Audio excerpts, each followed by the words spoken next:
Assalamualaikum warahmatullahi wabarakatuh. Perkenalkan, saya Muhammad Zulham dan kali ini saya akan menjelaskan mengenai pelanggaran HAM berat dan menganalisis kasus wanita Yanfu.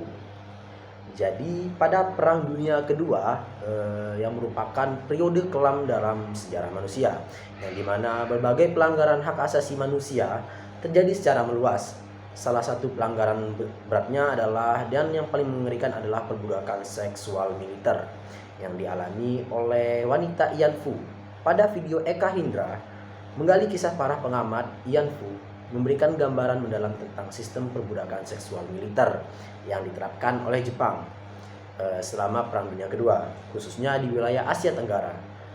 Dan saya akan menganalisis kasus Yanfu sebagai contoh pelanggaran HAM berat dengan fokus pada definisi pelanggaran HAM berat, konteks sejarah, dan dampaknya terhadap para korban.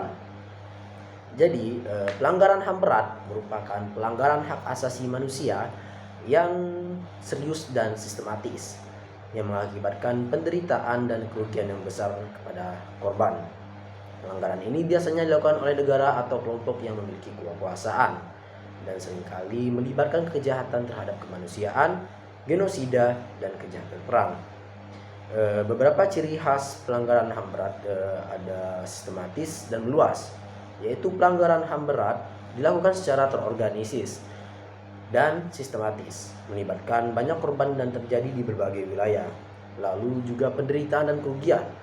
Korban pelanggaran HAM mengalami penderitaan fisik, mental, emosional, dan yang luar biasa, termasuk kehilangan nyawa, cedera, trauma psikologis, dan kerugian material.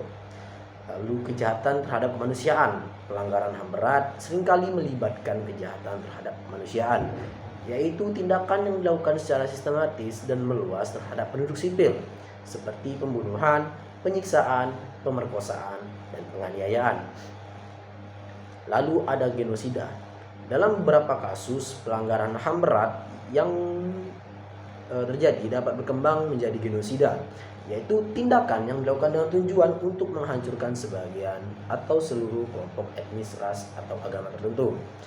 Lalu kejahatan perang. Pelanggaran HAM berat yang dilakukan dalam konteks konflik bersenjata dapat dikategorikan sebagai kejahatan perang, yaitu tindakan yang melanggar hukum kebiasaan internasional dan hukum perang.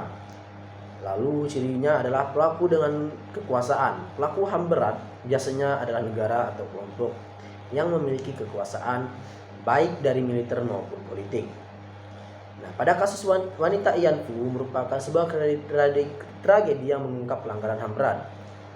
Kasus wanita Yanfu merupakan contoh nyata dari pelanggaran HAM berat yang dilakukan oleh Jepang selama Perang Dunia Kedua. Sistem perbudakan seksual militer yang dikenal sebagai Yanfu merupakan tindakan yang terorganisir dan dilakukan secara sistematis. Ribuan dari wanita dari berbagai negara di Asia, termasuk Indonesia, dipaksa menjadi budak seks oleh tentara Jepang. Konteksnya, demi memahami lebih lanjut dalam kasus wanita Yanfu, penting untuk menelusuri konteks sejarah dan melatar belakangi tragedi tersebut. Jadi, pada Perang Dunia Kedua, kasus wanita Yanfu terjadi dalam konteks Perang Dunia Kedua, yang dimana Jepang melakukan invasi ke berbagai negara di Asia yang bertujuan untuk memperluas wilayah kekuasaan. Jepang menguasai sumber daya yang ada di Asia. Lalu oleh militerisme Jepang pada masa itu mendorong eksploitasi seksual terhadap wanita di wilayah jajahannya. Ideologi militerisme menganggap wanita sebagai alat untuk meningkatkan semangat juang tentara dan sebagai komoditas untuk memenuhi kebutuhan seksual mereka.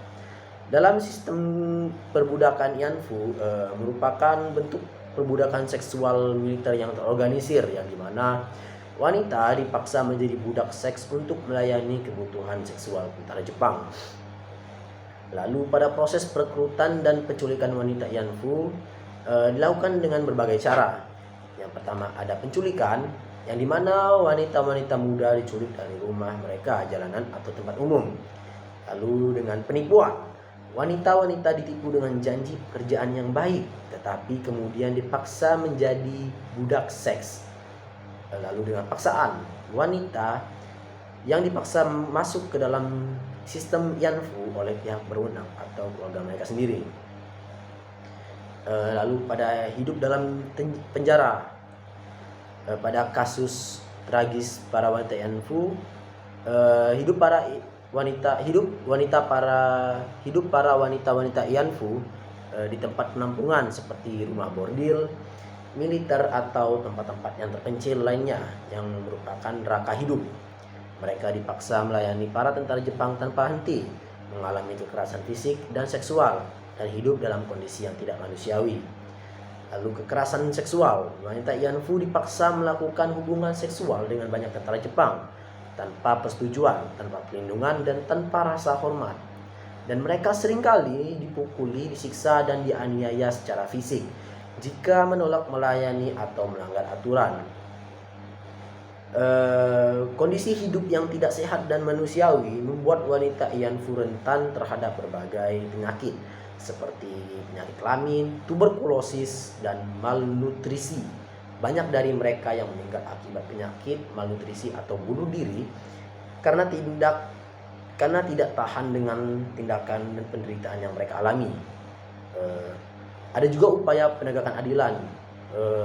Setelah Perang Dunia Kedua, para wanita Yanfu ini terus berjuang untuk mendapatkan pengakuan dan keadilan atas penderitaan yang mereka alami.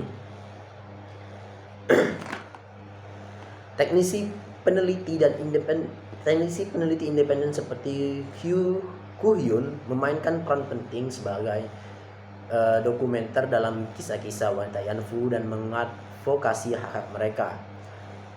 Meskipun Jepang telah mengakui keberadaan sistem Yanfu, mereka belum memberikan permintaan maaf dan kompensasi yang memadai kepada para korban. Dampak psikologis dan sosial bagi para wanita Yanfu sangatlah besar. Mereka mengalami trauma psikologis yang mendalam, termasuk gangguan stres, pasca trauma, depresi, kecemasan, dan rasa bersalah. Mereka seringkali menghadapi stigma sosial yang mendiskriminasi mereka karena menganggap sebagai wanita penghibur atau pelacur. Mereka seringkali mengalami kesulitan berintegrasi kembali ke dalam masyarakat. Setelah Perang Dunia Kedua, mereka trauma karena mengalami stigma sosial yang mereka hadapi. Penting mengingat dan menghormati kisah tragis wanita Yanfu, karena bagi kita semua tentang bahaya militerisme, perbuatan seksual, dan pelanggaran HAM berat. Dan kita juga harus mengenal para korban Yanfu dan menghormati penderitaan yang telah mereka alami. Dan juga belajar dari kesalahan yang ada di masa lalu agar tragedi seperti ini tidak terulang kembali. Kita juga harus terus mendesak pemerintah Jepang untuk memberikan pengakuan, permintaan maaf, dan kompensasi yang memadai kepada korban wanita Yanfu. Kisah wanita Yanfu merupakan bukti nyata tentang pelanggaran HAM berat yang terjadi dalam konteks perang. Tragedi ini mengingatkan kita pada pentingnya menghormati hak asasi manusia, mencegah kekerasan seksual, dan menuntut keadilan bagi para korban. Perjuangan para wanita Yanfu untuk mendapatkan pengakuan, permintaan maaf, dan kompensasi yang memadai merupakan perjuangan yang tak pernah berakhir. Kita semua memiliki tanggung jawab untuk mengingat kisah mereka, menghormati penderitaan mereka, dan berjuang untuk menciptakan dunia yang lebih adil dan damai. Mungkin itu saja untuk penjelasan hak asasi manusia, pelanggaran HAM berat, dan juga hak asasi manusia, serta analisis dan sangkut pautnya analisis kasus wanita Yanfu yang terjadi pada Perang Dunia Kedua dan kaitannya dengan pelanggaran HAM berat. Saya Muhammad Zulham, terima kasih. Assalamualaikum warahmatullahi wabarakatuh.